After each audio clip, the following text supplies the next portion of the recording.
ನಮಸ್ಕಾರ ವೀಕ್ಷಕರೇ, ವಿಶೇಷ ನೇರ ಮಾತು ಕಾರ್ಯಕ್ರಮಕ್ಕೆ ಸ್ವಾಗತ. ನಾನು ಎಲ್ ಪ್ರಕಾಶ್ ನಾಗಮಂಗಲ. ಇವತ್ತು ನಮ್ಮ ಅತಿಥಿಯಾಗಿದ್ದಾರೆ ಪ್ರದೇಶ ಕಾಂಗ್ರೆಸ್ ಸಮಿತಿ ಅಧ್ಯಕ್ಷರು ಹಾಗೂ ನೂತನ ಗೃಹ ಸಚಿವರು ಆದಂತಹ ಪರಮೇಶ್ವರ್ ಅವರು. ಇದು ಮಾಧ್ಯಮ ಒಂದಕ್ಕೆ ಪರಮೇಶ್ವರ್ ಅವರು ನೀಡ್ತಾ ಇರ್ತಕ್ಕಂತಹ ಮೊದಲ ನೇರ ಸಂದರ್ಶನ ಕಾರ್ಯಕ್ರಮ. ನಮಸ್ಕಾರ ವೀಕ್ಷಕರೇ, ಬನ್ನಿ ಮತ್ತೊಮ್ಮೆ ನಿಮ್ಮನ್ನು ಸ್ವಾಗತ ಮಾಡ್ತಾ ಇದ್ದೇನೆ. ಈಗ ಪರಮೇಶ್ವರ್ ಅವ್ರ ಜೊತೆ ಮಾತುಕತೆ ಆರಂಭಿಸೋಣ. ನಮಸ್ಕಾರ ಪರಮೇಶ್ವರ್ ಅವರೇ, ಕಾರ್ಯಕ್ರಮಕ್ಕೆ ಸ್ವಾಗತ. ಸರ್, ಇವತ್ತು ಕೊಡಗು ಕುದೀತಾ ಇದೆ ಸರ್.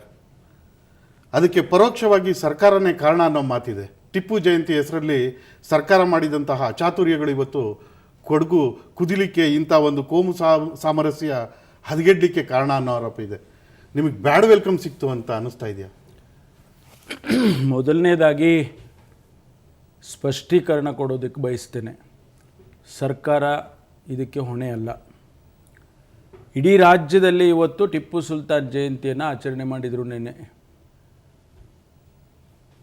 ಅನೇಕ ಕಡೆಗಳಲ್ಲಿ ಶಾಂತಿಯಿಂದ, ಸೌಹಾರ್ದತೆಯಿಂದ ಈ ಕಾರ್ಯಕ್ರಮವನ್ನು ಮಾಡಿದ್ದಾರೆ. ಅಲ್ಲಿ ಕೂಡ ನೀವು ಸರ್ಕಾರ ನೇರ ಕಾರಣ ಅಂತ ಹೇಳೋದಿಲ್ಲ. ಈ ಘಟನೆ ಆಗಬಾರ್ದಾಗಿತ್ತು. ನಾನು ಕೂಡ ವಿಷಾದವನ್ನು ವ್ಯಕ್ತಪಡಿಸ್ತೇನೆ. ಅಲ್ಲಿ ಭಾರತೀಯ ಜನತಾ ಪಾರ್ಟಿಯ ಮುಖಂಡರುಗಳು, ಶಾಸಕರುಗಳು ಮತ್ತು ಅದಕ್ಕೆ ಸಂಬಂಧಪಟ್ಟಂಥ ವ್ಯಕ್ತಿಗಳು ಪ್ರಚೋದನೆ ಮಾಡದೆ ಹೋಗಿದ್ದರೆ, ಒಂದು ವೇಳೆ ಸಹಕಾರ ಮಾಡಿದರೆ ಈ ಘಟನೆ ಆಗೋದಕ್ಕೆ ಸಾಧ್ಯ ಆಗ್ತಿರಲಿಲ್ಲ. ಪೊಲೀಸ್ನವರು ಲಾಠಿ ಚಾರ್ಜ್ ಮಾಡೋದಕ್ಕೆ ಆಗ್ತಾ ಇರಲಿಲ್ಲ. ಸರ್, ಅದು ಪ್ರಶ್ನೆ ಆಯಿತು ಸರ್. ಆದರೆ ಇಲ್ಲಿದ್ದಂಥ ವಿಚಾರ, ಪ್ರತಿಪಕ್ಷಗಳು ಅದರಲ್ಲೂ BJP ಕಾರ್ಯಕ್ರಮವನ್ನು ಬಹಿಷ್ಕಾರ ಮಾಡಿತ್ತು. ಕೊಡಗು ಬಂದ್ಗೆ ಕರೆ ನೀಡಿತ್ತು ಸರ್. ನಿಮ್ಮ DC ಇರಲಿಲ್ಲ ಸರ್ ಹೆಡ್ ಕ್ವಾರ್ಟ್ರಲ್ಲಿ. ಒಂದು ತುರ್ತು ಸಭೆಯನ್ನು ನಡೆಸಿ ದಕ್ಷಿಣ ವಲಯ DIG ಅವರು, ಪ್ರಾದೇಶಿಕ ಆಯುಕ್ತರು ಕೂತು ಪರಿಸ್ಥಿತಿಯನ್ನು ಪರಾಮರ್ಶೆ ಮಾಡಬೇಕಾಗಿತ್ತು. ಅಂತಹ ಯಾವುದೇ ಕೆಲಸ ಆಗಲಿಲ್ಲ ಸರ್. ನೋಡಿ, ಜಿಲ್ಲಾ ಉಸ್ತುವಾರಿ ಹೊಣೆ ಹೊತ್ತಿದ್ದಂತಹ ನಿಮ್ಮ ಇಂದಿನ ಗೃಹ ಸಚಿವರು ಅದೇ ಊರಿನವರಾಗಿದ್ದರು. ಆ ಸೆನ್ಸಿಟಿವಿಟಿ ಗೊತ್ತಿದ್ರೂ ಕೂಡ ಒಂದು ತುರ್ತು ಸಭೆ ಕರೆದು ಒಂದು ಕಂಟೆಂಜೆನ್ಸಿ ಪ್ಲಾನ್ ಮಾಡ್ಕೊಳ್ಳಿಲ್ಲ. ಇದೆಲ್ಲ ಸರ್ಕಾರದ ವೈಫಲ್ಯ ಅಂತ ಅನ್ನಿಸ್ತಾ ಇಲ್ವಾ ನಿಮಗೆ? ನೋಡಿ, ಕುಟ್ಟಪ್ಪನವರು ಸಾಯದೆ ಹೋಗಿದ್ರೆ ಒಂದು ಲಘು ಲಾಠಿ ಪ್ರಹಾರ ಇಷ್ಟೊಂದು ದೊಡ್ಡ ಪ್ರಮಾಣದಲ್ಲಿ ಪ್ರತಿಕ್ರಿಯೆ ನೀಡ್ತಾ ಇರಲಿಲ್ಲ. ಆದರೆ ಆಕಸ್ಮಿಕವಾಗಿ ಅವರು ತೀರ್ಕೊಂಡಿದ್ದಾರೆ. Accident sir. ಅಲ್ಲಲ್ಲ, ಅದಕ್ಕೋಸ್ಕರನೇ ನಾವು ಆಕ್ಸಿಡೆಂಟಲ್ಲಿ ಅಂತ ಹೇಳೋದು, ಆಕಸ್ಮಿಕವಾಗಿ ಆಗಿರುವಂಥದ್ದು. ಈ ಘಟನೆ ಯಾರೂ ನಿರೀಕ್ಷೆ ಮಾಡಿರಲಿಲ್ಲ. ಆದರೆ ಒಂದು ಪ್ರೊಟೆಸ್ಟ್ ಮಾಡೋದು ಅಥವಾ ಒಂದು ಬಹಿಷ್ಕಾರ ಹಾಕೋದು, ಪ್ರತಿಭಟನೆ ಮಾಡೋದು, ಪ್ರಜಾಪ್ರಭುತ್ವದ ವ್ಯವಸ್ಥೆಯಲ್ಲಿ ನಾವೇ ಅವಕಾಶ ಮಾಡಿಕೊಟ್ಟಿದ್ದೀವಿ. ಅದಷ್ಟಕ್ಕೆ ಸ್ಥಿಮಿತವಾಗಿದ್ದರೆ ಯಾರು ಕೂಡ ಇಂಥ ಘಟನೆ ಆಗ್ತಾನೇ ಇರಲಿಲ್ಲ. ಸರ್, ಇನ್ನೊಂದು ಮಾತಿದೆ ಸರ್. ಟಿಪ್ಪು ಜಯಂತಿ ಕಾರ್ಯಕ್ರಮನ ಕನ್ನಡ ಸಂಸ್ಕೃತಿ ಇಲಾಖೆ ಅಡಿಯಲ್ಲೇ ನಡೆಸ್ಬೋದಾಗಿತ್ತು. ಮುಸ್ಲಿಂ ನಾಯಕ ಅನ್ನೋದನ್ನು ಸರ್ಕಾರನೇ ಬಿಂಬಿಸ್ತು. ಆ ರೀತಿ ಮಾಡೋದ್ರ ಬದಲು ಕನ್ನಡ ಸಂಸ್ಕೃತಿ ಇಲಾಖೆ ಅಡಿಯಲ್ಲೇ ಮಾಡಿ ಆ ಕಾರ್ಯಕ್ರಮವನ್ನು ಮಾಡಿದಿದ್ರೆ ಇಂಥ ದುರ್ಘಟನೆಗೆ ನಡೀಲಿಕ್ಕೆ ಅವಕಾಶ ಆಗ್ತಿರಲಿಲ್ಲ, ಮತ್ತು ಪ್ರತಿಪಕ್ಷಗಳಿಗೆ ಆಹಾರ ಸಿಗ್ತಿರ್ಲಿಲ್ಲ.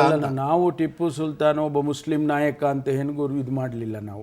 ನಾವು ಟಿಪ್ಪು ಸುಲ್ತಾನ್ ಒಬ್ಬ ಸ್ವತಂತ್ರ ಹೋರಾಟಗಾರ, ಬ್ರಿಟಿಷ್ನವರ ವಿರುದ್ಧ ಹೋರಾಟ ಮಾಡಿದಂಥವನು, ಆ ಸಂದರ್ಭದಲ್ಲಿ ಸಾಮರಸ್ಯದಿಂದ ಇದ್ದಂಥವನು, ಆಡಳಿತ ಮಾಡಿದಂಥವನು ಅಂತೆಲ್ಲ ಏನೆಲ್ಲ ನಮ್ಮ ಚರಿತ್ರೆಯಲ್ಲಿ ಬರೆದಿದ್ದಾರೆ ಅಥವಾ ಜನರಿಗೆ ತಿಳಿದಿರ್ತಕ್ಕಂಥದ್ದನ್ನು ಹೇಳಿದ್ದಾರೆ. ಆ ಹಿನ್ನೆಲೆ ಮೇಲೆ ಸರ್ಕಾರ ನಾವೇ ಜಯಂತಿ ಮಾಡೋಣ ಅಂತೇಳಿ ಮಾಡಿರೋದು. ಯಾವ ಇಲಾಖೆ ಮಾಡಿದರೂ ಸರ್ಕಾರದ ಕಾರ್ಯಕ್ರಮ ಸರ್. ಅದರಲ್ಲಿ ಎರಡು ಮಾತೇ ಇಲ್ಲ ಸರ್.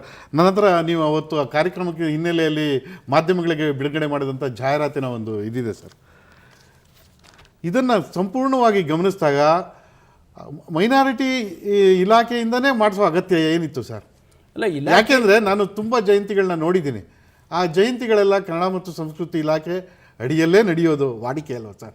ಈಗ ನಮಗೆ ಅಲ್ಪಸಂಖ್ಯಾತರ ಕಲ್ಯಾಣ ಇಲಾಖೆ ಅಂತ ಅದರಲ್ಲಿದೆ ನೋಡಿ. ಆ ಅಲ್ಪಸಂಖ್ಯಾತರ ಇಲಾಖೆ ಸಂಬಂಧಪಟ್ಟಾಗೆ ಅವ್ರು ಮಾಡಿದ್ದಾರೆ. ಇಲಾಖೆ ಯಾವುದಾದ್ರೇನು ಸರ್ಕಾರದ ಕಾರ್ಯಕ್ರಮ ಅಂತ ಹೇಳಿ ಘೋಷಣೆ ಮಾಡಿದ ಮೇಲೆ ಇಲಾಖೆ ಪ್ರಶ್ನೆ ಏನು ಬರುತ್ತೆ? ಕನ್ನಡ ಸಂಸ್ಕೃತಿ ಮಾಡಿದ್ರು ಸರ್ಕಾರ, ಮುಖ್ಯಮಂತ್ರಿಗಳ ಸೂಕ್ಷ್ಮವಾದ ವಿಚಾರ ಅಡಗಿತ್ತು ಸರ್.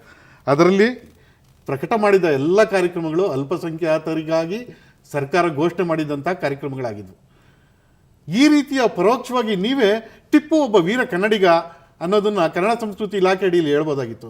ಆದರೆ ಅವ್ರನ್ನ ತಗೊಂಡೋಗಿ ಅಲ್ಪಸಂಖ್ಯಾತರ ಕಲ್ಯಾಣ ಇಲಾಖೆಗೆ ಸೀಮಿತ ಮಾಡಿ ಅವರೊಬ್ಬರು ಅಲ್ಪಸಂಖ್ಯಾತ ಮುಸ್ಲಿಮ ಅನ್ನೋ ರೀತಿಯಲ್ಲಿ ನೀವು ಬಿಂಬಿಸಿದ್ರಿ ಅಂತ ಅನ್ನಿಸ್ತಾ ಇಲ್ವಾ ಸರ್? ಈಗ ಅಲ್ಲ ಇರಲಿ, ಅದನ್ನ ಹೇಳಿದ್ರು ಕೂಡ ನಾವು ಈಗ ಮುಸ್ಲಿಂ ಅಲ್ಲ ಅಂತ ಹೇಳಿ ಮುಚ್ಚಿಡೋಕ್ಕಂತೂ ಆಗೋದಿಲ್ಲ.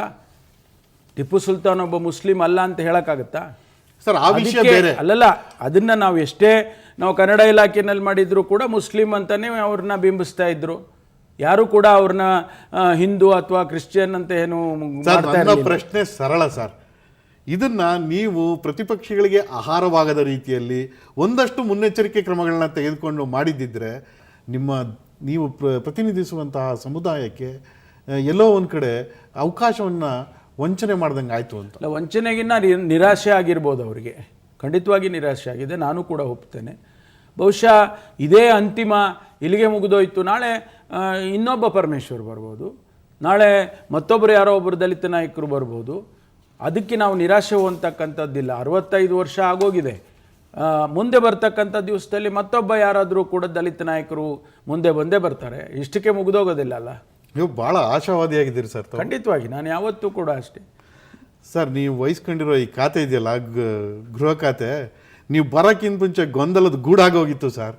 ಒಂದು ಕಡೆ ಅದರ ಸಲಹೆಗಾರರ ಕೈಯಲ್ಲಿ ಒಂದು ಅರ್ಧ ಆಡಳಿತ, ಇನ್ನೊಂದು ಕಡೆ ಸಚಿವರ ಕೈಯಲ್ಲಿ ಒಂದು ಅರ್ಧ ಆಡಳಿತ, ವರ್ಗಾವಣೆ ಒಬ್ಬರು ಮಾಡ್ತಾರೆ, ಆರ್ಡ್ರ್ ಇಶ್ಯೂ ಆಗೋ ಟೈಮಲ್ಲಿ ಇನ್ನೊಬ್ರು ಅದಕ್ಕೆ ಇನ್ನೊಂದಷ್ಟು ಬದಲಾವಣೆ ಮಾಡ್ತಾರೆ ಸರ್. ಒಂದಲ್ಲ ಎರಡಲ್ಲ, ಬೆಂಗಳೂರಿನಲ್ಲಿ ನಿರಂತರವಾಗಿ ಸರಗಳ್ತನ ಆಯಿತು, ತಡಿಲಿಕ್ಕಾಗಲಿಲ್ಲ. ಶಾಲಾ ಮಕ್ಕಳ ಮೇಲೆ ದೌರ್ಜನ್ಯ ಆಯಿತು ಸರ್. ಅದೆಲ್ಲ ಬಿಟ್ಬಿಡಿ ಸರ್. ಲೋಕಾಯುಕ್ತ ಅನ್ನೋ ಸಂಸ್ಥೆಗೆ ದೊಡ್ಡ ಬೀಗ ಹಾಕ್ಬಿಟ್ರು ಸರ್. ಬೆಟ್ಟಿಂಗ್ ಹಗರಣ ನಮ್ಮ ಸುವರ್ಣ ನ್ಯೂಸು ಭಾಳ ಶ್ರಮ ವಹಿಸಿ ಬಹಿರಂಗ ಮಾಡಿದಂಥ ಪ್ರಕರಣ ಸರ್. ಇವತ್ತು ಇಲಾಖೆಯಲ್ಲಿ ಭ್ರಷ್ಟಾಚಾರ ತಾಂಡವ ಆಡ್ತೈತೆ. ಇಂಥ ಟೈಮಲ್ಲಿ ನಿಮ್ಮ ಹೆಗ್ಲಿಗೆ ತಗಲಾಕ್ಬಿಟ್ರಲ್ಲ ಸರ್, ನೀವು ಅದನ್ನು ಒಪ್ಕೊಬಿಟ್ಟಿದ್ದೀರಿ. ಇಲ್ಲ, ಇವೆಲ್ಲ ಬರ್ತಕ್ಕಂಥದ್ದು ಸ್ವಾಭಾವಿಕವಾದ ಸವಾಲುಗಳು. ಯಾರೇ ಮಂತ್ರಿ ಆದರೂ ಕೂಡ, ಯಾರೇ ಗೃಹ ಸಚಿವನಾದರೂ, ಇವೆಲ್ಲ ನೀವು ಹೇಳಿರೋ ಪಟ್ಟಿ ಏನಿದೆಯಲ್ಲ, ಇದೆಲ್ಲ ಇರೋದೇ ಅದು. ಅದನ್ನು ತೆಗೆದುಹಾಕಿ ನಾನು ಎಲ್ಲವನ್ನೂ ಕೂಡ ಆ ಲಿಸ್ಟನ್ನೇ ತೆಗೆದುಹಾಕ್ಬಿಟ್ಟು ನಾನು ಮಂತ್ರಿ ಕೆಲಸ ಮಾಡ್ತೀನಿ ಅಂದರೆ ಅದು ಆಗೋದಿಲ್ಲ ಅದು. ಆದರೆ ಇವೆಲ್ಲ ಸವಾಲುಗಳನ್ನು ಇಟ್ಕೊಂಡೇ ಇವತ್ತು ನಾನು ಒಪ್ಕೊಂಡಿದ್ದೇನೆ. ಮುಂದಿನ ದಿನಗಳಲ್ಲಿ ಇವೆಲ್ಲವನ್ನು ಕೂಡ ಹಿಡಿತಕ್ಕೆ ತೆಗೆದುಕೊಳ್ತಕ್ಕಂಥ ಪ್ರಯತ್ನ ನಾನು ಖಂಡಿತವಾಗಿ ಮಾಡ್ತೇನೆ ಅಂತ ಹೇಳಿ ನಾನು ಈ ರಾಜ್ಯದ ಜನತೆಗೆ ಹೇಳೋದಕ್ಕೆ ಬಯಸ್ತೇನೆ. ಒಪ್ತಿರಿ ತಾವು ಬರೋಕ್ಕಿಂತ ಮುಂಚೆ ಇಲಾಖೆಯಲ್ಲಿ ಅಧ್ವಾನಗಳಾಗೋಗಿತ್ತು ಅನ್ನೋದನ್ನು? ಅಲ್ಲ, ಈಗ ನೀವೇ ಹೇಳಿದ್ದು, ಅದರಲ್ಲಿ ಕೆಲವು ಸತ್ಯ ಇರ್ಬೋದು, ಕೆಲವು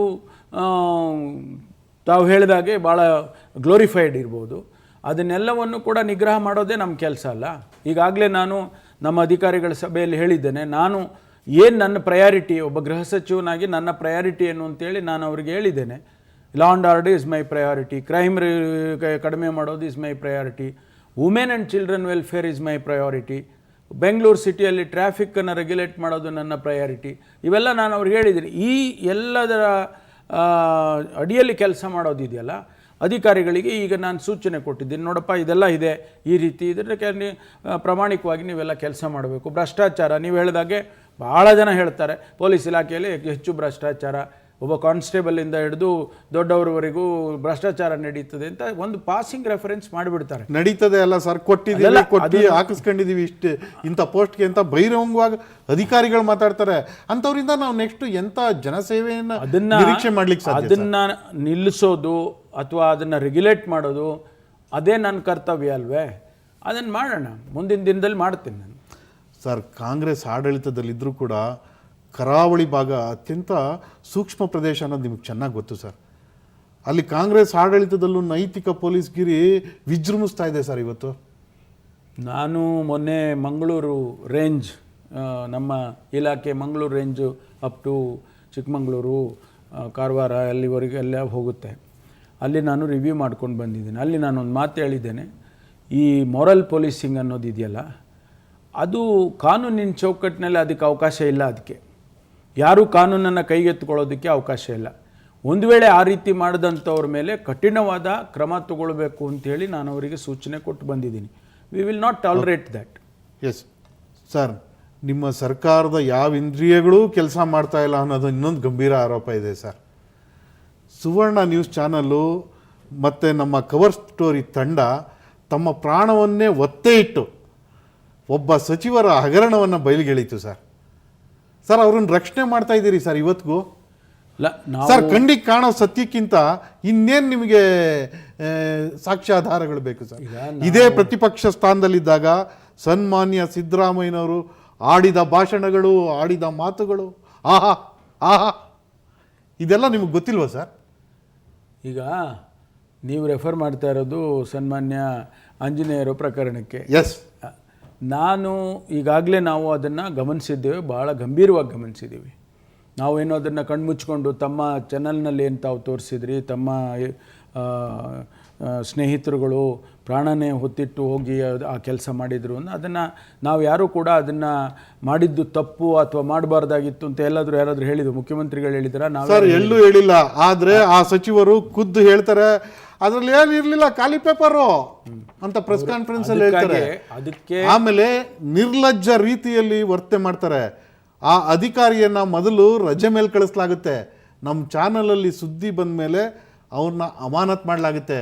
ಸರ್ ಅವ್ರದ್ದು ಮೊಬೈಲ್ನ ಅಮಾನತ್ ಮಾಡ್ಕೊಂಡು ನೀವು ಎನ್ಕ್ವೈರಿ ಮಾಡಿಬಿಟ್ರೆ ಅದ್ರ ಆಳ ಆಗಲ್ಲ, ನಿಮಗೆ ಗೊತ್ತಾಗುತ್ತೆ. ಈ ಯಾವುದೇ ಕೆಲಸ ಆಗಿಲ್ಲ ಸರ್ ಇವತ್ತುವರೆಗೆ. ತಕ್ಷಣ ಈಗಾಗಲೇ ಮಾನ್ಯ ಮುಖ್ಯಮಂತ್ರಿಗಳು CID ಎನ್ಕ್ವೈರಿಯನ್ನು ಮಾಡಿದ್ದಾರೆ, ಎನ್ಕ್ವೈರಿಗೆ ಆದೇಶ ಮಾಡಿದ್ದಾರೆ. ಅದರಲ್ಲಿ ತಾವು ಹೇಳಿದಾಗೆ ಅನೇಕ ವಿಷಯಗಳು, ಆ ಮೊಬೈಲ್ ಫೋನ್ದು ಇರ್ಬೋದು, ಅಥವಾ ಅವರು ಹಿಂದೆ ಯಾವ ರೀತಿ ಅವ್ರ ಸಂಪರ್ಕ ಇತ್ತು, ಮತ್ತೊಂದು ಏನೆಲ್ಲ ಇವತ್ತಿನ ದಿವಸ ಹೊಸದಾಗಿ ಮಾತುಗಳು ಬರ್ತಾ ಇದೆ, ಅದೆಲ್ಲ ನಮ್ಮ ಎನ್ಕ್ವೈರಿನಲ್ಲಿ ಬಂದುಬಿಡ್ತದಲ್ಲ. ಅದನ್ನು ಮುಚ್ಚಿಡೋದಕ್ಕಂತೂ ಆಗೋದಿಲ್ಲ. ನೀವು ಹೇಳ್ದಂಗೆ ಟೆಲಿಫೋನ್ ಕರೆಗಳಿರ್ಬೋದು, ಅದನ್ನು ಮುಚ್ಚಿಡೋದಕ್ಕಂತೂ ಆಗೋದಿಲ್ಲ. ನೀವು ಕೊಟ್ಟಿರ್ತಕ್ಕಂಥ ಮಾಹಿತಿಯ ಜೊತೆಗೆ ಅದೆಲ್ಲವೂ ಬಂದಾಗ ಖಂಡಿತವಾಗಿ ಅದಕ್ಕೆ ಕ್ರಮ ತಗೊಳ್ಳೇಬೇಕಾಗುತ್ತೆ, ಅನಿವಾರ್ಯ ಆಗುತ್ತೆ. ಸರ್ ಅದು ತಗೊಳ್ತೀವಿ. ಈ ವರ್ಷ, ನೆಕ್ಸ್ಟ್ ಇಯರ್? ಇಲ್ಲ, ನೆಕ್ಸ್ಟ್ ಇಯರ್ ಅಲ್ಲ, 30 ಡೇಸು, 1 ಮಂತ್ 2 ಮಂತ್ಸ್ ಅಂತೇಳಿ ಅವರು ಟೈಮ್ ಕೊಟ್ಟಿದ್ದಾರೆ. ಅಷ್ಟರೊಳಗಡೆ ನಮಗೆ ರಿಪೋರ್ಟ್ ಬರಲೇಬೇಕು. ಸರ್ ಇದು ಒಳ್ಳೆ ಗಾದೆ ಮಾತು ಇದು ಹೇಳ್ದಂಗಿದೆ ಸರ್ ನಿಮ್ಮ ಕತೆ. ಕುರಿ ಮಂದೆ ಒಳಗೆ ತೋಳನ ಮೆಲ್ಲಕ್ಕೆ ಇಲ್ಲೇ ಓಡಾಡ್ಕೊಂಡಿರಪ್ಪ ನೀನು ಅಂತ ಬಿಟ್ಬಿಟ್ಟು ಎಲ್ಲ ಬಂದೋಬಸ್ತ್ ಮಾಡಿ ಬೀಗ ಎಲ್ಲ ಹಾಕಬಿಟ್ಟಿದ್ದೀವಿ ಸರ್ ಅನ್ನಂಗಿದೆ ನಿಮ್ಮ ಹತ್ರ. ಯಾಕೆ ನಾನು ಈ ಪ್ರಶ್ನೆ ಹೇಳ್ತಾ ಇದ್ದೀನಿ, ಈ ಮಾತನ್ನ ಈ ರೀತಿ ಕೇಳ್ತಾ ಇದ್ದೀನಿ ತಮ್ಮನ ಅಂದರೆ, ಅವ್ರು ಒಂದು ಕಡೆ ಕ್ಯಾಬಿನೆಟಲ್ಲಿ ಕಂಟಿನ್ಯೂ ಆಗ್ತಾರೆ, ಮನಸ್ಸಿಗೆ ಬಂದಂಥ ಹೇಳಿಕೆಗಳನ್ನು ಕೊಡ್ತಾರೆ. ಸುವರ್ಣವಾಹಿನಿ ಸ್ಟಿಂಗ ಚಿತ್ರೀಕರಣವನ್ನು ಪ್ರಸಾರ ಮಾಡಬಾರ್ದು ಅಂತ ಸ್ಟೇ ತರ್ತಾರೆ. ಇಷ್ಟೆಲ್ಲ ಇದ್ದರೂ ಸರ್ ಇಡೀ ರಾಜ್ಯದಲ್ಲಿ ಎಲ್ಲ ಕಡೆ ಪ್ರತಿಭಟನೆ ನಡೀತಾ ಇದೆ. ಇಷ್ಟಾದರೂ ಸರ್ಕಾರಕ್ಕೆ ಪಂಚೇಂದ್ರಿಯಗಳೇ ಇಲ್ಲ ಅನ್ನೋ ರೀತಿಲಿ ತಾವು ಅಧ್ಯಕ್ಷರು ಸರ್. ಇಲ್ಲ, ನಾನು ಒಬ್ಬ ಅಧ್ಯಕ್ಷನಾಗಿ ನಾನು ಅವರಿಗೆ ಕರೆಸಿ ಮಾತನಾಡಿದೆ. ನನ್ನ ಜವಾಬ್ದಾರಿ ಒಬ್ಬ ಅಧ್ಯಕ್ಷನಾಗಿ ನಾನು ತಮ್ಮ ಚಾನಲ್ನಲ್ಲಿ ಬಂದ ತಕ್ಷಣವೇ ನಾನು ಅವ್ರನ್ನ ಕರೆಸಿ ಏನು ಈ ರೀತಿ ಆಗ್ತಾಯಿದೆ ಅಂತೇಳಿ ಕೇಳಿದಾಗ ಅವರು ವಿವರಣೆ ಕೊಡ್ತೀನಿ ಅಂತೇಳಿ ಹೇಳಿದ್ದಾರೆ. ಅವರು ಹೇಳುವಂಥ ಹೇಳಿಕೆಗಳು ಅಂದರೆ ಮಾತಿನಲ್ಲಿ ಹೇಳ್ತಾರೆ, ರೈಟಿಂಗಲ್ಲಿ ಏನು ಅವರು ಇನ್ನೂವರೆಗೆ ಕೊಟ್ಟಿಲ್ಲ, ಬಟ್ ಮಾತಿನಲ್ಲಿ ಹೇಳಿದ್ದು ಆ ರೀತಿ ಇಲ್ಲ ಅಂತಕ್ಕಂಥದ್ದನ್ನು ಹೇಳಿದ್ದಾರೆ ಅವರು. ಆದರೆ ಈಗ ನಾವು ಅದಕ್ಕೋಸ್ಕರನೇ ಈಗ CID ಎನ್ಕ್ವೈರಿಯನ್ನು ನಾವು ಮಾಡ್ತಾ ಇರ್ತಕ್ಕಂಥದ್ದು. ಅದರಲ್ಲಿ ನಿಜವಾದ ಸ್ಥಿತಿ ಬರಲೇಬೇಕಲ್ಲ. ನಿಮ್ಮ ಏನು ನೀವು ತೋರಿಸಿರ್ತಕ್ಕಂಥದ್ದು, ನೀವು ಮಾಡಿರ್ತಕ್ಕಂಥದ್ದು, ನಾವು ಮಾಡಿರೋ ಸಾಚಾತನವನ್ನು ಕೂಡ ತನಿಖೆಗೆ ನಾವು ಸಿದ್ಧ ಅಂತ certainly it will definitely help the CID enquiry. ಅದು ಸಹಕಾರ ಆಗೇ ಆಗ್ತದೆ. ಮೂಲ ನಿಮ್ಮದೇ ತಾನೇ, ನೀವು ಮಾಡಿರೋದೇ ಮೂಲ ಇಟ್ಕೊಂಡೇ ಈಗ ನಾವು ಅದನ್ನ ಎನ್ಕ್ವೈರಿ ಮಾಡ್ತೀವಿ. ಸರ್ ನೀವೆಲ್ಲ ಒಪ್ಕೋತೀರಿ, ಕಡೆಗೆ ಸುಮ್ಮನೆ ಅವರು ತೀರ್ಮಾನದ ಬಗ್ಗೆ ತೀರ್ಮಾನ ಏನಿಲ್ಲ ಸರ್. ನೀವು ಅಧ್ಯಕ್ಷರಾಗಿ ಒಂದು ಖಡಕ್ ಆಗಿ ಅಯ್ಯ ನೀನು ಎನ್ಕ್ವೈರಿಲಿ ಸತ್ಯ ಹರಿಶ್ಚಂದ್ರ ಅಂತ ಪ್ರೂವ್ ಆಗೋವ್ರಿಗೆ ಸ್ವಲ್ಪ ದಯವಿಟ್ಟು ಮನೆಯಲ್ಲಿ ಇದ್ದರೆ ಅನುಕೂಲ ಆಗುತ್ತೆ, ಸರ್ಕಾರಕ್ಕೂ ಪಕ್ಷಕ್ಕೂ ಇಮೇಜ್ ಚೆನ್ನಾಗಿ ಬರುತ್ತೆ ಅಂತ ಒಂದು ಮಾತು ಹೇಳ್ಬೋದಲ್ಲ ಸರ್? ಅಲ್ಲ, ನಾನು ಹೇಳೋದು ಮತ್ತು ಮುಖ್ಯಮಂತ್ರಿಗಳು ಹೇಳೋದು ಈ ರಿಸಲ್ಟ್ ಏನು, ನಮ್ಮ ಎನ್ಕ್ವೈರಿ ರಿಪೋರ್ಟ್ ಏನು ಬರಲಿ, ಬಂದ ತಕ್ಷಣ ನಾವು ಖಂಡಿತವಾಗಿ ಕ್ರಮ ತಗೊಳ್ತೀವಿ ಒಂದು ವೇಳೆ ಅದು ಪ್ರೂವ್ ಆದರೆ. ಸರ್ ಅಲ್ಲಿವರೆಗೆ ಆಂಜನೇಯ ಅವರು ಸಚಿವ ಸಂಪುಟದಲ್ಲಿ ಆರಾಮಾಗಿ ಇರ್ತಾರೆ? ಅಲ್ಲಲ್ಲ, ಈಗ ಮುಂದುವರೆದಿದ್ದಾರಲ್ಲ ಸರ್. ಸಾಕ್ಷ್ಯ ನಾಶ ಮಾಡ್ಲಿಕ್ಕೆ ಅವ್ರಿಗೆ ಅವಕಾಶ ನಿಮ್ಗೆ ಅನ್ನಿಸ್ತಾ ಇಲ್ಲ ಸರ್? ಅದ ಇಲಾಖೆಯಲ್ಲಿ ನಡೆದಿರೋ ನಿಮ್ಮ ಚಾನೆಲ್ನಲ್ಲಿ ಬಂದಿರೋದನ್ನ ಅವ್ರು ನಾಶ ಮಾಡೋಕ್ಕಾಗುತ್ತಾ? ಯಾವುದು ಮುಚ್ಚಾಕಾಗೋದಿಲ್ಲ ಅವ್ರಿಗೆ. ಹೆಂಗ್ ಮುಚ್ಚಾಕಾಗುತ್ತೆ ಸರ್? ಇದೇ ನೀವು ಬೇರೆ ಬೇರೆ ಪ್ರಕರಣದಲ್ಲಿ ಮುಖ್ಯಮಂತ್ರಿಗಳು ಮತ್ತೆ ತಾವು ಪ್ರತಿಪಕ್ಷದಲ್ಲಿ ಇದ್ರಲ್ಲ, ಅವಾಗೂ ಇದೇ ವರ್ತನೆ ತೋರಿಸಿದ್ರ ನೀವು? ಎಲ್ಲಿ ನಮ್ಮ ಮಾತು ಯಾರು ಕೇಳಿದ್ರು ಅವತ್ತು? ಸರ್ ಈಗ ಒಂದು ಬ್ರೇಕ್ ತಗೊಂಡು ನಮ್ಮ ಚರ್ಚೆನ ಮುಂದುವರಿಸೋಣ. ವೀಕ್ಷಕರೇ, ಈಗ ಒಂದು ಬ್ರೇಕ್ ತೆಗೆದುಕೊಂಡು ಮತ್ತೆ ವಾಪಸ್ ಬರ್ತೀವಿ, ಎಲ್ಲೂ ಹೋಗ್ಬೇಡಿ. ಈಗ ಒಂದು ಬ್ರೇಕ್.